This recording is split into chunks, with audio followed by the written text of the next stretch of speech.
โอ้ยังครับผมนี่ได้เลยได้ดิ โอ้ ไปขายให้บักจูได้เลยได้นี่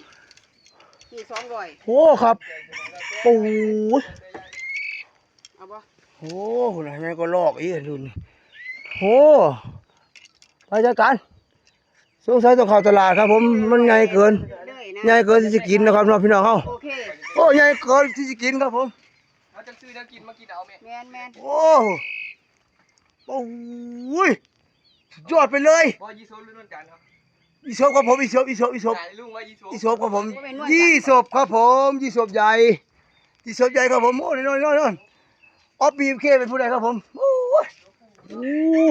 ตัวผู้เนาะอีศพใหญ่ตัวผู้ครับผมนี่หมานลูกโอ้หมานแท้ความยาวครับผมนี่ประมาณเกือบมิดโอ้ลูกแท้โอ้ลูกแท้เฮ้ยใส่หันทางเปมาด้วยหมอหันทางเปมาด้วยโอ้นะครับตัวมันตะกี้เราครับสั่งข้าว3-4-5มีนะครับผมโอ้เฮ้ยดอกอาทิตย์โอ้ย